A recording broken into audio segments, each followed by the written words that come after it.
Penyakit jantung sendiri adalah adanya gangguan pada bagian jantung yang meliputi pembuluh darah jantung, selaput jantung, katup jantung, maupun otot jantung sendiri. Karena itulah penyakit jantung pun beragam, mulai dari jantung koroner, aritmia, jantung bawaan, kardiomiopati, infeksi jantung akibat bakteri ataupun virus, hingga masalah katup jantung. Organisasi Kesehatan Dunia atau WHO menyatakan penyakit jantung, khususnya penyakit jantung koroner, adalah penyakit pembunuh nomor 1 di dunia. Di dunia, sebenarnya bukan hanya di Indonesia, penyakit jantung yang paling banyak dan paling umum dijumpai adalah penyakit jantung koroner. Ya, seperti yang kami sebutkan tadi, penyakit jantung koroner itu mengenai pembuluh darah koroner. Kita tahu bahwasanya jantung itu tugasnya adalah memompa darah ke seluruh tubuh. Ya, tetapi jantung sendiri butuh nutrisi dan suplai untuk dia bisa bekerja memompa ke seluruh tubuh.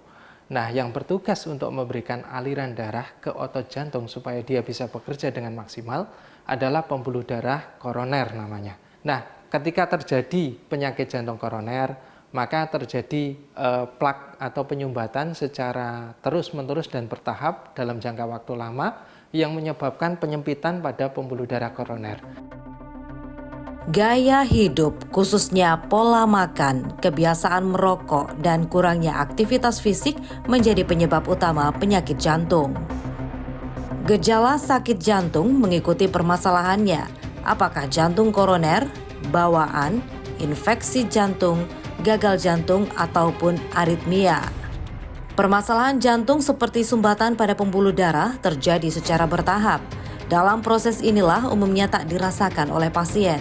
Namun bila sudah pada tahap sumbatan besar, kondisi ini menyakitkan dan mengancam nyawa.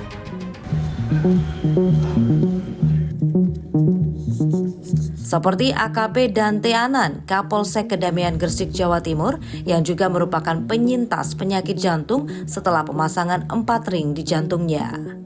Ada permasalahan dengan jantung. Jadi pada suatu ketika jantung saya nyeri. Ini di sebelah kiri, terus kemudian agak panas, terus kemudian kayak agak ditekan. Nah dari situ saya merasa kayak pusing, mata berkunang-kunang.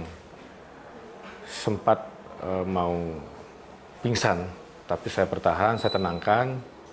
Nah setelah itu saya segera minta antar sama istri saya ke rumah sakit untuk segera dilakukan tindakan.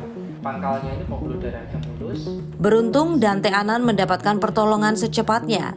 Penanganan tenaga medis menjadi penentu keberlangsungan hidup penderita penyakit jantung.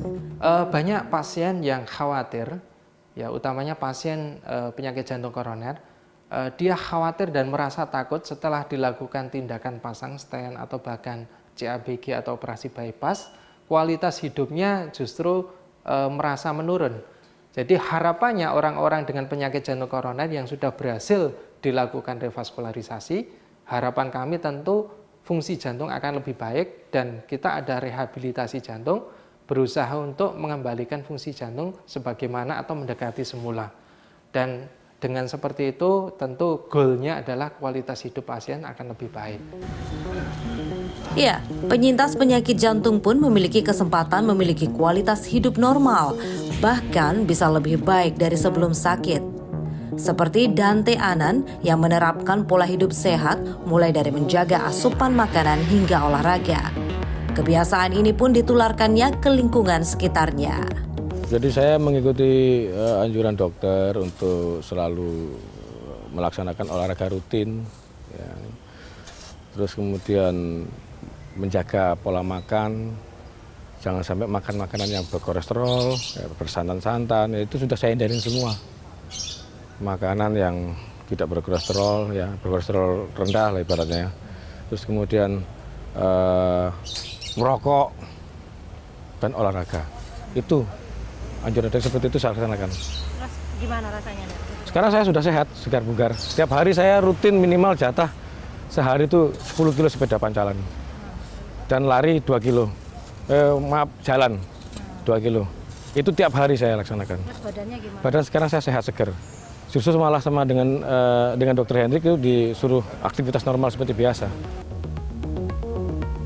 Penerapan pola hidup sehat membuat para penyintas jantung lain juga mendapatkan kualitas hidup yang lebih baik, bahkan dibandingkan sebelum sakit.